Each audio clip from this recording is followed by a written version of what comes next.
Hello, everyone, and thank you for joining today's Savvy Wardrobe webinar.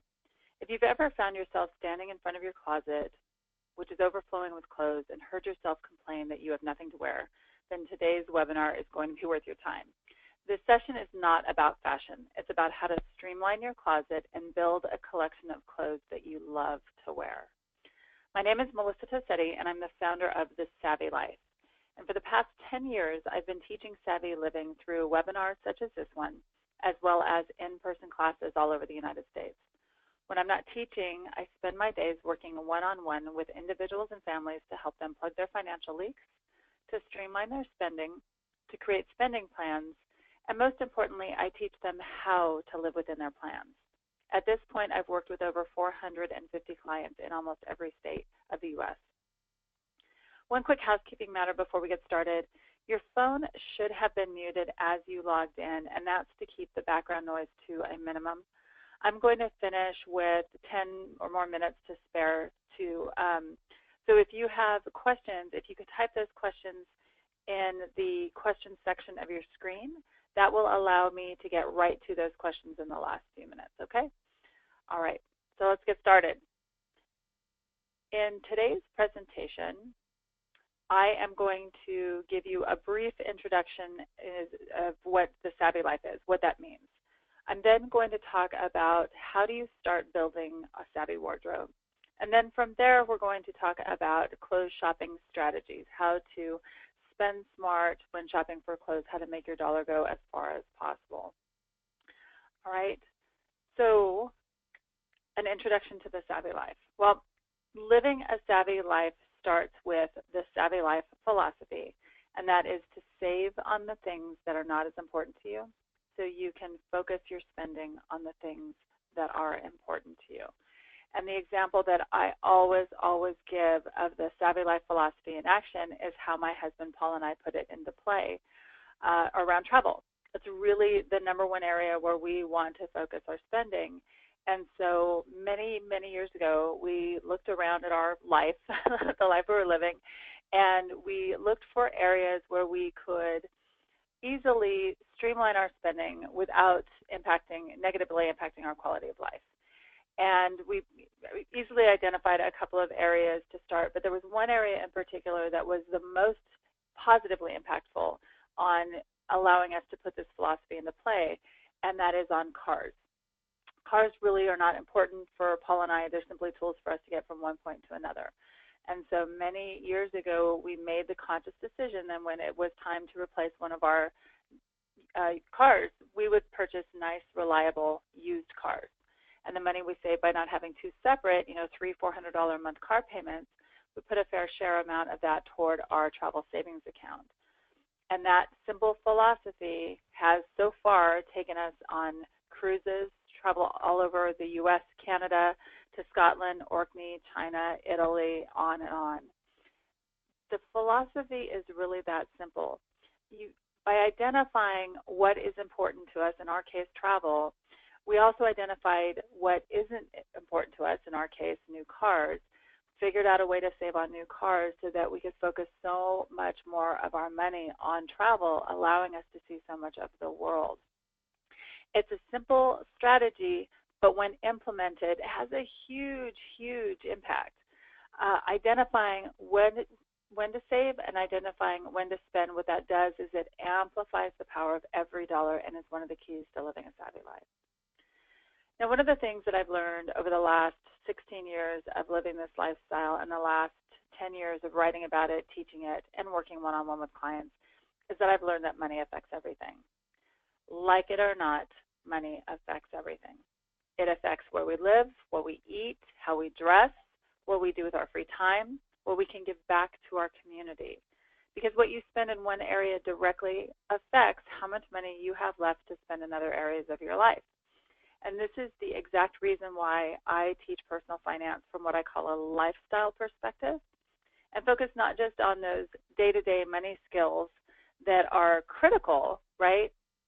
But I also teach smart spending in the areas of your home, food, clothes, which we'll talk about today, travel, and entertainment. And the reason that I chose to focus specifically on these areas is because in working with so many clients, I found that these are the areas where we most often overspend, but with the least amount of satisfaction. So living a savvy life, what that's about, it's about knowing where you stand financially on a daily basis so you can make smart money decisions. It's about choosing to purchase only things that you love and make you happy. That's the key. That is the key, choosing to purchase only things you love and make you happy. It's about when you go out to eat, it's because you want to go to that particular restaurant, not because there's no groceries in the house. It's about creating an environment in your home that is warm, comforting, and expressive of who you are, because your home environment makes a massive impact on your personal finances. Positive or negative, it makes an impact. It's also about enjoying your time off even more because you've planned for it and know you can afford it. And it's about having a wardrobe made only of clothes that fit and look great on you, and most importantly, make you feel great. So what's the first step to living a savvy life? Well, every financial expert will tell you that the only way to be financially successful is by spending less than you make. It is mathematically impossible to be financially successful if more money is going out the door than what is coming in. And with that in mind, no matter how good the sale is, you have to remember to follow the golden rule and to not spend more than you make. And with that, let's talk about how do you build a savvy wardrobe. All right, building your savvy wardrobe. So over the years of teaching classes on savvy living and working one-on-one with clients, I found that outside of food, the number one area clients most often overspend with the least amount of satisfaction is on clothes. In fact, statistics show that the average American only wears about 20% of the clothes in their closet. The rest of those items hang there, most often creating a tremendous amount of guilt. Very often when I'm talking with clients and they start talking about their spending on clothes, it's very, very often not about wanting to spend on clothes or wanting to spend more money on clothes. It's about the guilt that they feel of the clothes that they already have in their closets that they don't wear, that they don't want to part with because of the money that they've spent. It's kind of this vicious circle. And the one thing that I always tell them is that those clothes are doing them more harm than good. We shouldn't feel guilty about our past financial mistakes, right? We all make them. The key is to do our best not to try to make those again. So to torture ourselves by keeping those clothes that should have never been purchased in the first place, either they just not your style or they don't fit properly or whatever that may be, we've got to let go of that guilt. That is definitely key. So this concept of building a wardrobe over just buying clothes randomly really began for me years ago when I was working on overhauling my own financial life. And I was reading everything I could get my hands on about smart spending. And that's when I stumbled on a book called Entre Nous, The Woman's Guide to Finding Your Inner French Girl. To finding her inner French girl. So the first two words are French. I'm going to spell them for you. Entre, E-N-T-R-E-S. The second word is new, capital N, and then an apostrophe, O-U-S. And then the rest of the title, The Woman's Guide to Finding Her Inner French Girl.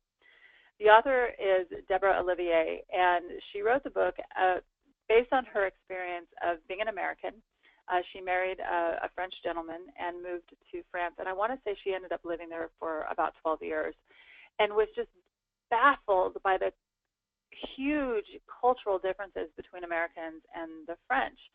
And so much of what she saw with the French lifestyle, she really felt very strongly that, as Americans, we could benefit from adopting some of these habits that they have. And one of those habits is this concept of quality over quantity. Quality over quantity. Personally, I found the book so inspiring, and it became the catalyst for me beginning to look at my finances from this lifestyle perspective that I spoke about earlier. Through the book, I discovered that culturally the French are very purposeful, from what and how they eat to the purchases that they make. As a rule, they purchase the best quality they can afford. So when it comes to clothes, they focus on purchasing classic pieces that they will wear for over a decade or more. They shop for purpose. They shop on purpose. We have a habit of shopping to pass the time. They build a wardrobe, which is a collection of clothes that are interconnected. We buy clothes, individual pieces that very often we're not sure what to do with, and so then that's what builds that closet of items that just hang there because we really, once we get them home, we don't know what to do with them. So as you begin to build your wardrobe, keep the French in mind as role models for, again, quality over quantity, being very, very purposeful. To do that, it's imperative to do an inventory of your closet and your drawers. So this is something that we're going to do as a first step to building your savvy wardrobe, okay, is to actually do an inventory. What do you already have, right? So that's one of the first steps. And then through that process, giving yourself an opportunity to go ahead and let go of things. So number one, you can actually see what you have in your closet, right? That's half the battle. I worked with a client who had 4 closets, and it would take her 20 minutes every morning because she would go from closet to closet trying to figure out what she was going to wear. And one of the things that she ended up doing after listening to this particular presentation is she went in and created a capsule wardrobe, basically a wardrobe. She chose a color scheme of a particular turquoise that she always was told that she looked great in. And so she pulled all of those turquoise outfits out. She, the tops, the turquoise bottoms. She picked basics that could go with those particular items, and she went from 4 closets to a half a closet. And within 4 weeks, on a regular basis, was getting compliments on her clothes because, first of all, she was wearing a color that looked great on her, and she felt fantastic, so she was carrying herself differently. She had more time in the morning to get ready, so instead of trying to desperately to go spelunking through her closet, she had time to finish her outfits with accessories. And so this was a lesson that I learned, again, in the power of how less is so much more, and not having to dig through our things every single morning can give us an opportunity to just take that time to really think through what we're going to wear and to finish it, to feel finished when we walk out the door. So getting rid of the stuff, again, that no longer serves you is critical. So when we think of our closets, we want to think of it as inventory. Really, it's the ultimate goal is a closet filled with multi-purpose items. Everything in it should pull its weight. That's why I continue to come back to the term wardrobe, right? It is a wardrobe of interconnected clothes rather than clothes which are individual pieces. So you're going to start this process of building your savvy wardrobe by going through everything that you have in your closet. And if you're right now going, that just sounds absolutely hellish and overwhelming, I definitely understand that. And there are a couple of key ways to do this process without being overwhelmed. I personally am a massive fan of the Fly Lady. If you have not heard of her, the Fly Lady is flylady.net is the website, and the Fly Lady has created a system for housekeeping, which is in itself one of the pieces of that system is to do things in short increments, right? Instead of trying to look at this task and realizing it's going to take so much time, so many hours, it becomes overwhelming. We get paralyzed. We don't do anything. Her process is just try to focus on something for 15 minutes, a half an hour. Break it down into little bite-sized pieces. So that is one thing. The other thing in working with clients that have wanted to go through this process but are get in that overwhelmed stage is that we've had them actually find somebody that can help them through. The one critical aspect of that particular process, though, is you have to ask somebody to help you who is that's going to make sure, you just need to make sure that it's going to be a positive experience. We all have those friends and family members that we adore, but might not be the most supportive through a process like that, okay? So choose wisely as to who you want to hang out with while doing this. And you know what? Why not pour yourself a glass of wine, turn on some music, make it as positive of an experience as possible. And if it takes you, 1 or 2 nights a week over the course of, a month or two to do this, that's fine, because you're going to get to the other side of it and you're going to be able to build a savvy wardrobe, okay? All right. So with that said, the process is that you're going to actually physically try on everything that you have in your closet and everything that you have in your drawers, and that includes underwear. How many things do we have in our drawers that have holes? Get rid of them. Don't fit, or they're uncomfortable, and so they end up, you just kind of shove past them, every single morning to get what you do wear and what is comfortable. So it's important to go through everything. Now, some of you may be familiar with Maria Kondo. She wrote the book, and I know I'm going to get the title wrong, and I'm embarrassed by this.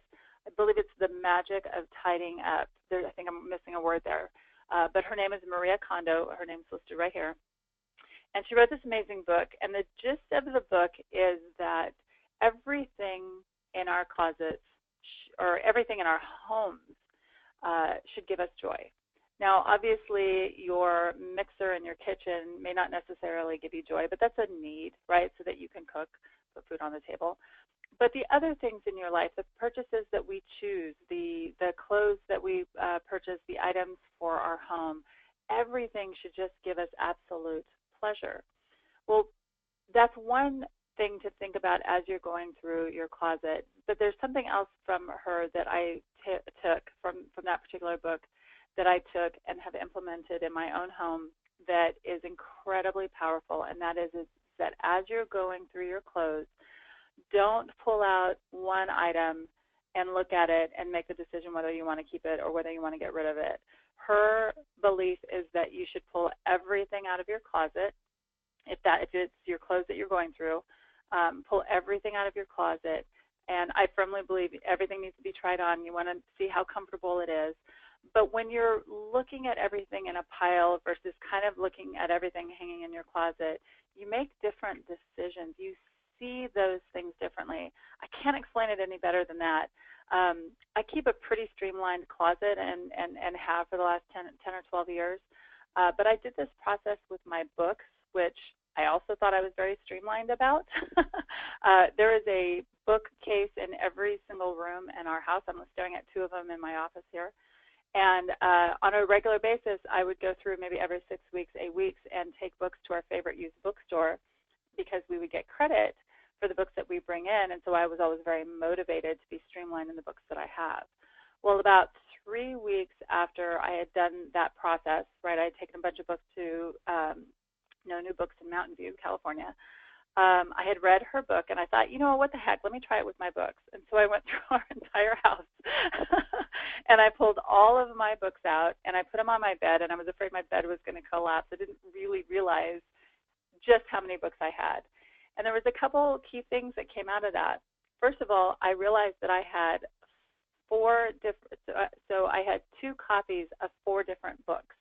So I had duplicates of things, and I had no idea. Again, me, the minimalist, thinking that I have everything very streamlined, and it's 4 separate situations where I have 2 copies of the same exact book. But what ended up happening is as I'm looking at these books, and I'm looking at them individually, I'm picking them up, and I'm looking at them.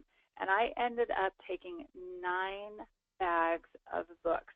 Just 3 weeks after just doing a big drop-off, I took 9 more bags of books to that used bookstore because I had looked at all those books differently. And so that particular instance, this happened last year, that particular instance has stayed with me, and I realized just how powerful that is, and it can be with clothes as well. You can see that all of a sudden you realize that you bought 3 of darn close to the exact same blouse because you're looking at them right one on top of the other. So consider taking the time to actually pull those items out. And even if you're doing this in little chunks, just take out, a foot of clothes out of your closet and go through that foot, but do it separately. Get them out of your closet to review them, okay? Now, as you're taking a look at those clothes, a couple things that you want to ask yourself. You want to ask yourself Maria Kondo's question. Does this item give you joy? Meaning, does it really make you happy when you wear this particular item? Or are you kind of bleh? Would you buy it again? That's a big one. So if you are, as you're wearing the items or putting the items back on, and you're looking at yourself in a full-length mirror, that's critical. If you don't have a full-length mirror, go to Target and pick one up for $10. But it's critical to recreate the what a dressing room would be like at a store, because you're going to ask yourself, would you buy it again? Would you buy it again? If the answer is no, then it goes into the giveaway pile or the get rid of pile, right? And then the other question you're going to ask yourself, and this actually is really key to a second piece of this puzzle that I'm going to introduce to you in a few minutes, is does this make you feel like a 10? In other words, on a scale of 1 to 10, does this outfit make you feel good? And if the answer is no, then you're going to get rid of it. Because truly your biggest goal is to have a closet only with clothes that just make you feel like a 10. You should walk out of your house every day and feel fantastic in what you're wearing. Clothes are an expression of who you are. It doesn't mean you have to go crazy. It just means that even in a simple pair of blue jeans and a top, on a very casual day, you should feel good about how you look and what you're wearing. All right. Through this process, you're also going to go through your accessories and your jewelry. Now, I told you that I have always been pretty good about having a streamlined wardrobe. Part of my problem is that I get overwhelmed by clutter and I can't see anything that I have if I have too much in my closet. So I was really good about that, but I wasn't good about my jewelry and my accessories. I just let that stuff build up. And so when I decided to finally go through my accessories and jewelry about a year ago, I took the time. It took me, I would say, probably about maybe 2.5 hours to really do my due diligence on those items. And some of those items were tough calls. They were, pieces of jewelry that didn't necessarily have sentimental value, but somebody had given them to me. But I never wore it. It just wasn't my style. I went ahead and gave myself permission to go ahead and give those items away, to let those go. And the funny thing is I probably have about 1/3 of the accessories and jewelry that I had then. But I wear what I have so much more, probably 4 times more than I did before, because I can see what I have, but also because what I see I love and I want to wear it. And so that was a very impactful lesson for me as well. So it's something to consider, to also go through your accessories and go through your jewelry. All right. So now as you're going through, you're going to start sorting things. If you've got all your clothes on top of your bed, the items that you're going to keep, you're going to go ahead and hang them up in your closet or put them in your drawers. Of the items that you're going to donate, so you might have items that you're going to donate and maybe items that you're going to sell, right, at a consignment shop or maybe on eBay. So of either one of those, what you want to do, and this is critical, is you're going to bag those up. You're going to label them where they want to go, because you don't want to accidentally send your consignment items to the Goodwill to donate. But what you're going to do is you're going to put those items in their bags in the front seat of your car. And this is critical because it helps stem 2 things. One, by putting those items in the front seat of your car versus the trunk, it is going to keep the phenomena from happening of next summer, you getting ready to go on your family's summer vacation, opening up your trunk and looking down and finding that bag that has been in there since you cleaned out your closet. Trunks we just out of sight, out of mind, and then that becomes just baggage, and it's clutter, right? So do everything you can to drop off those items as quickly as possible. Let them go. Let somebody else get value out of those items, all right? Same thing, consignment. If you're selling items on eBay and you decide to do that, and I've had some clients just kill it by selling their items, then go ahead and get those items listed as quickly as possible. I strongly recommend actually creating a deadline for these things, because you know what, we're super busy and it's so easy to have the best of intentions, but everything gets in the way, and pretty soon you're not even seeing those bags in your car anymore. or you're not seeing the pile that you want to list on eBay on the small table in your bedroom anymore. So create a deadline. Make it. Do your best to make that deadline 1 week from the day that you decide to let those things go. And the same thing for mending. If you have items that, that pile of stuff that just needs a button replaced, or it's starting to tear, you just need to mend a seam. Whether you're doing it yourself or you're going to send an item to a tailor or shoes to a cobbler, get that taken care of as quickly as possible. Put the items going to the tailor and cobbler in the front seat of your car. Make sure that you're dropping them off within a week of them getting into your car. If you're going to do those items yourself, give yourself a week to get them done. The thing about the mending that is incredibly motivating is that you're going to get those items back into rotation. And depending how long it's been since those items have been out of rotation, that could be like having brand new clothes. And I saved that from my own experience of putting this stuff off, for months and months and months, and then finally taking the 3 minutes it took to, put a button back on and realizing that I loved those pants and I wish I had done that, months previously. So this is all about human nature. We do get busy, and it's about how can you help stem that from happening so you can enjoy the clothes that you really love. All right. So the next step to building your savvy wardrobe is to create a spending book. Now, a spending book is the most powerful tool for staying focused while shopping and streamlining your spending. What a spending book is, it's simply a blank notebook, and I always purchase very small blank notebooks that I can keep in my purse and keep with me at all times. And you use it to list the items that you want to purchase.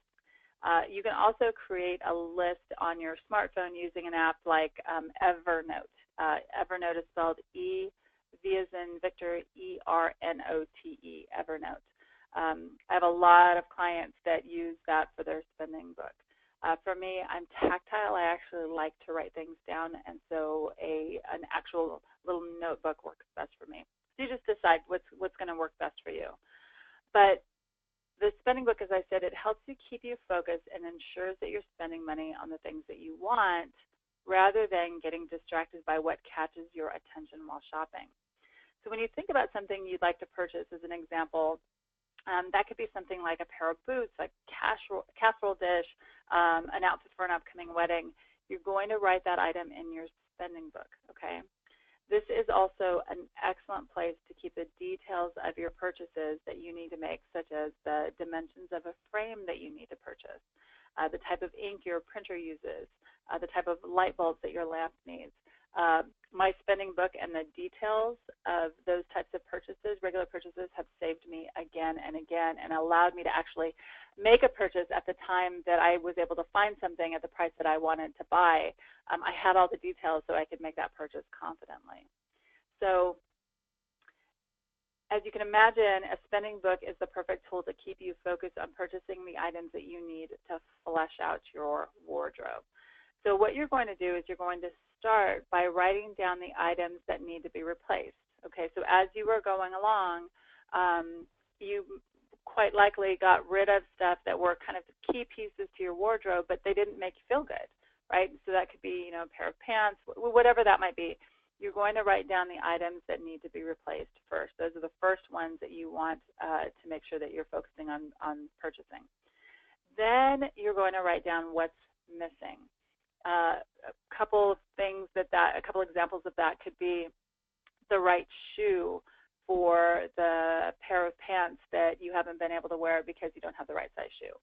Or it could be a nude undergarment that you need in order to be able to wear that white blouse that has been hanging in your closet that you really love, you don't want to get rid of. It's just that you don't have the right undergarment for it. Okay, so that's the next thing that you're going to add to your spending book.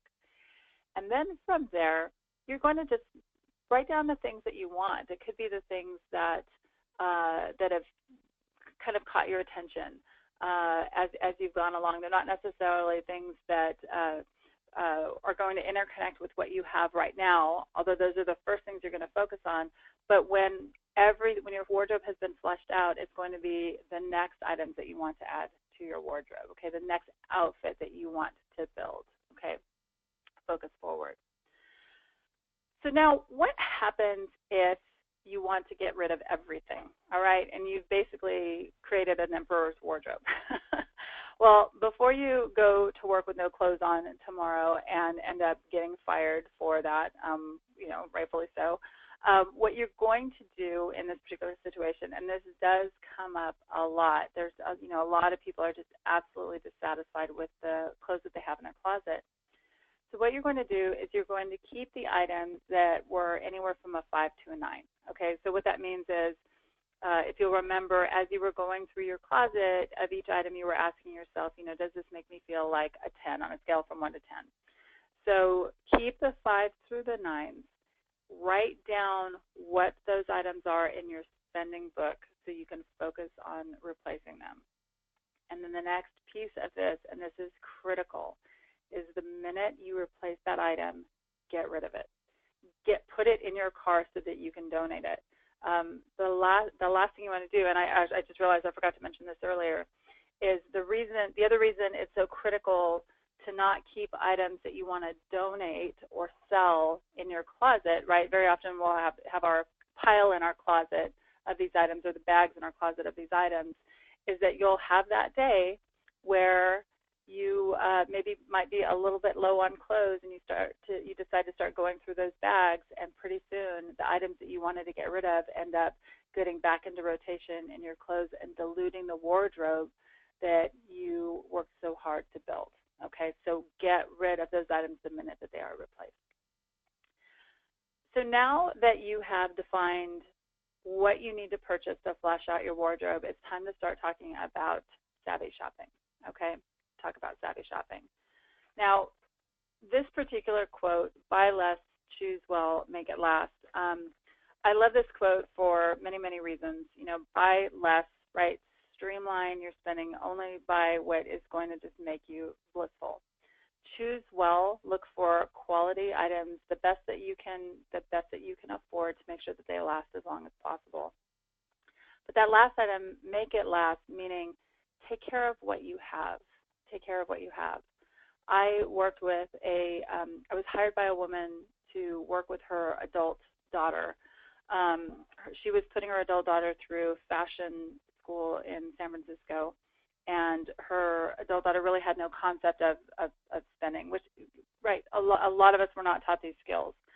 But one of the things that her daughter was doing is she was buying, again, because she was going to the Fashion Institute, she was using her mom's credit card to buy anywhere from, $1,000 to $1,500 worth of clothes every month. And the mom wanted to, understood that she wanted to buy her daughter some clothes as she's going through the Fashion Institute. But that was unsustainable, absolutely unsustainable at that level.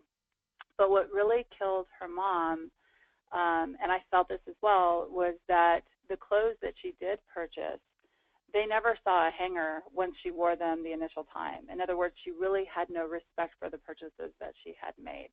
And so all those items that she wanted to purchase at one time were on the floor of her closet, getting stepped on. If they got a stain on them or a mark, they weren't getting taken care of, so that they were, then had to be thrown away.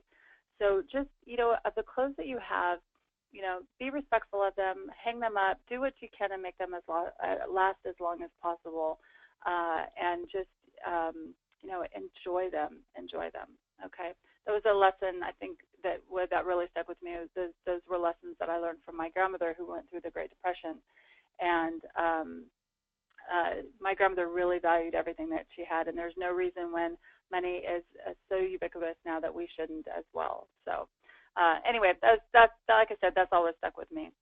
So as far as savvy shopping goes, one of the things I want to mention is, for those of you that heard the Savvy Money Habits webinar a month or two ago, you learned the 9 money habits to help you, build a savvy life and maintain a savvy life. Well, savvy habit number 6 is to spend money on the things you want. To spend money on the things you want, meaning to be very focused when you go to the store. Don't allow yourself to get distracted. And I will tell you that your spending book is going to help so much with that. But when you're going to the store, be on a mission to purchase the items you listed in your spending book. And then once you've fleshed out your wardrobe with those items, then you can give yourself an opportunity to go shopping and fall in love with items that you stumble upon. Okay, but for the start, it's critical to stay focused. Now, I talked about your spending book, but there are a few more tools that can help you stay focused and stay on track and just shop savvier as a whole. So the first one is a calendar. Now, a calendar is going to allow you to plan your purchases based on upcoming events and needs.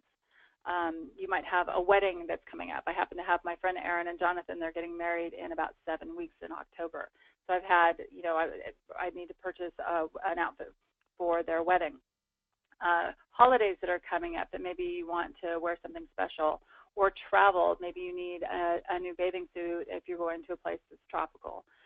But by checking your calendar, and this is a habit that I do once a week, by checking your calendar and looking 1 to 2 months in advance, what that is going to help you do is that it's going to help you curb the habit of lousy last-minute purchases, because you're giving yourself plenty of time to purchase for those particular events.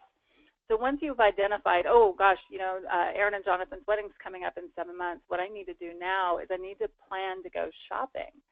And so what I do is I will plan usually 1 to 2 shopping trips, and I will actually block it out on my calendar. And I know that sounds so type A, but I've learned I am not a naturally born organized person. And if I don't do things like that, then it'll be the night before their wedding, and I'll either have to make do with what I have, which is fine, but if I really did want to buy something new, that keeps me from scrambling to go to a store, shop around at the last minute, and end up spending more money than I wanted to on something that I wasn't that excited about giving.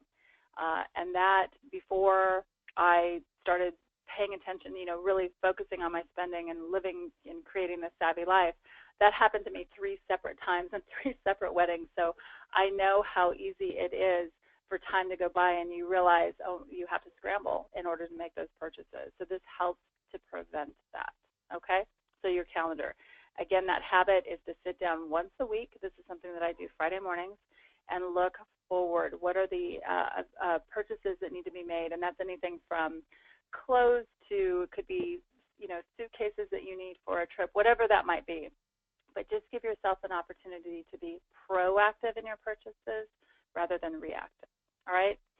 So the next critical tool is the sales cycles, and knowing your store sales cycles. What that will do is help you to consistently save anywhere from 15 to 80% off on your purchases, and I'm going to talk about that more in a few minutes. And then finally, online sales ads. And the reason that I love online sales ads is, first of all, it allows you to know what those stores have on sale. Are there items in your spending book that are going to be on sale? So you're going to pay the price that you want to pay for those particular items. You're going to know that before ever having to go into that store. So you're going to save time. You're going to save money through the process. But the other thing is that if you do have a tendency to impulse buy, that's a negative habit that just takes some training to replace that with positive habits of smarter shopping. But if you do tend to have that impulse kind of personality around shopping, keeping you from ever going into the store unless there's a particular reason for going in there will help. And so by looking at the sales ads, it gives you a chance to do a little bit of shopping without ever having to go into that store, okay? All right, so now let's talk about the seasons. So we know that the clothing industry has 4 seasons, right? Winter, summer, spring, and fall. But within each of those seasons, there is a sales cycle. And so knowing the process of each of those cycles, each of those sales, will help you to decide when is the best time for you to go into the stores, so you can find what you want, again, at the price you want to pay. The example that I can give you regarding the sales cycles is, let's talk about summer. So Memorial Day weekend, most retailers, clothing retailers, will offer an introductory sale. Now, the price of those, the percentage of those sales, whether it's an introductory sale, peak season, or clearance sale, is dependent on how that industry has done for the year. Okay, so sometimes the deals are better, sometimes they're just average, but it's really going to depend. But the average that you really see for introductory sales tends to be anywhere from maybe 10 to 20% off. Okay, so that's Memorial Day weekend. The thing about the introductory sales, that Memorial Day, those Memorial Day weekend sales, to keep in mind is that, yeah, the deals, maybe they're only 10 to 20% off, but there's going to be an abundance of inventory, meaning every size they're going to have, they're going to have, if you find something, it's very likely they're going to have it in your size, and so that's just something to keep in mind. The next season, peak season sale, tends to happen around July 4th, around the week of July 4th. So this is when retailers, in their minds, it's like, it's the middle of summer. And so we're going to offer things for anywhere from maybe 20 to 40%, again, really depending on how the industry has done that year. Peak season sale, this, I will tell you, is my favorite time to go shopping. And the reason is you know what, really decent sales, but also there's still plenty of inventory. I wear anywhere from a medium to a small, and those sizes tend to get just picked clean very quickly.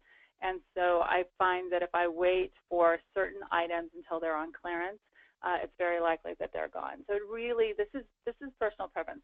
Now, that's not to say that I haven't scored on clearance sales, but if I really have a need to replace something or to add something, then I'll go shopping around that peak season sale time. Okay.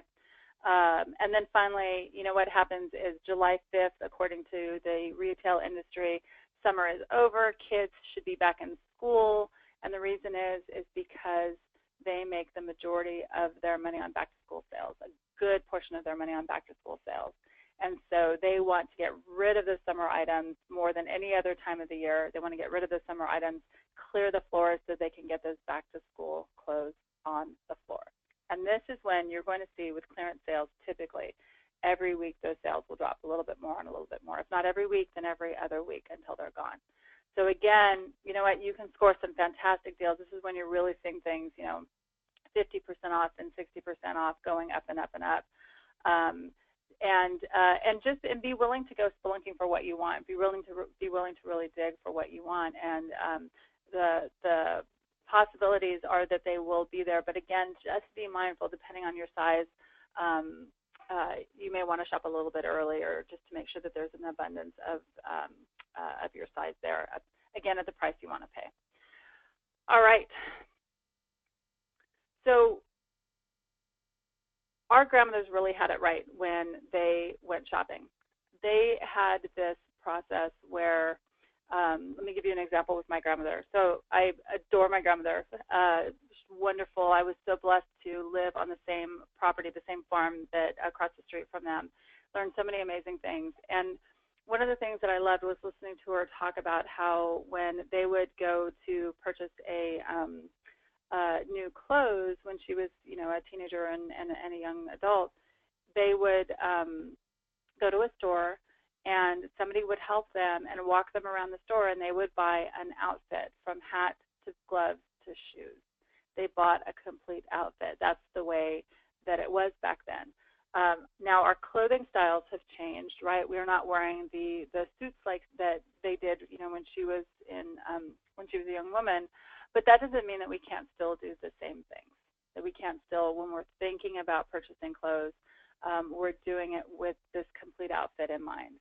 So once you've fleshed out your existing wardrobe and you're working toward purchasing a new outfit, let's say you purchase a new dress, if you don't have the shoes to go with that dress, then your next goal is to go out and purchase shoes to finish that particular outfit.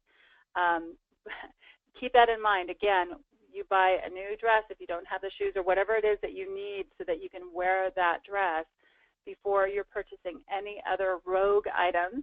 You are going to finish that outfit. And just think about that. That idea that you're constantly, your goal, if you buy something new, is to complete the outfit. Now, one of the things that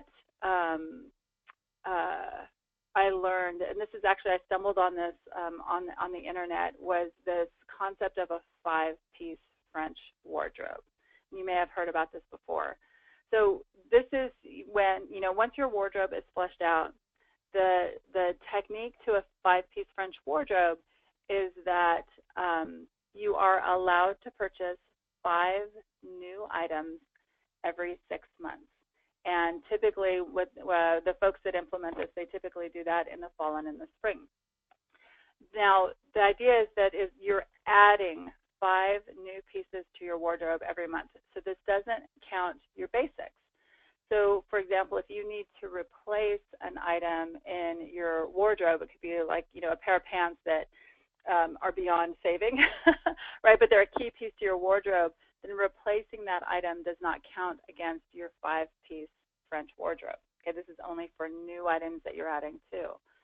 And so some of those, items that you might be adding is a new pair of sunglasses, a new purse, that new dress that we talked about, whatever that might be. But what the beauty of this process is that, first of all, you're really zeroing in. You realize that you can add just 5 new pieces. So with that limitation, and not limitation in a negative way, but in a positive way, with that limitation, you're going to be much, much pickier than you would if you were just randomly going shopping, okay? So you're going to write down in your spending book, what are those 5 pieces you want to add this year, in this particular 6-month time frame. And then you get to just enjoy the hunt for those items. Now, the beauty of this is that because you're only adding 5 pieces and not, a lot of pieces, you can spend a little bit more money on those particular items, maybe purchase a little better quality than you would have otherwise. If this idea intrigues you, I encourage you to Google 5-piece French wardrobe to learn more about it. There are so many articles about it, but it's incredibly inspiring. And I got to tell you, this is something that I've been doing for a couple years now, and I will fully confess, I don't stick to it 1,000%, but I definitely use it as a guideline. And it's fun. It's fun. And I have had so many clients that I've introduced this concept to that have taken and run with it. So give it a try. Definitely Google it, if nothing else, to learn more about it. Okay. And then the other shopping strategy that I want to mention, I actually learned from one of my clients. He's actually he's an architect, very professional architect. He's been in business for about 20 years. And one of the things he was telling me that I thought was genius is that he allows himself to purchase one brand new suit every year. And what he typically does is he waits. He has a favorite store that he shops at, and twice a year they do a very, very deeply discounted sale. And so he waits until those particular sales, and then he'll go in and he'll purchase a classic suit, something that he knows he'll be able to wear again for the next 20 years. And nothing, no crazy lines on the suit, no crazy patterns, but he'll purchase that classic suit and then maybe 1 or 2 new shirts, adding to his wardrobe, and maybe one new pair of shoes and a new tie or 2. But he's very purposeful, and he really focuses on quality. Always gets positive comments on the clothes that he's wearing. And although I confess to him, it really helps that he's managed to stay in the same shape as when he first started his career, which he laughed about. But that does help. But I love that. Again, he knows he's got a favorite store that he likes to shop at, and he's very purposeful. He'll wait, and he's able to get so much more, make his career wear clothing dollar go twice as far simply by waiting for that. And again, he's able to add just these fresh items every single year. It's something to keep in mind. So just, as a final note, the benefits of a savvy wardrobe are that, what you wear makes an impact on how you feel. And a savvy wardrobe makes that impact a positive one. By building this wardrobe, you're giving yourself an opportunity to feel great every day, from what you wear to work to hanging out on the weekends. So shop savvy, enjoy, And if you have any questions at all, feel free to go ahead and type them into the questions section. Or if you prefer, you can shoot me an email at melissa@thesavvylife.com, and I'm happy to clarify anything that we went over today. All right? And with that, I want to thank you all very much and have a lovely evening.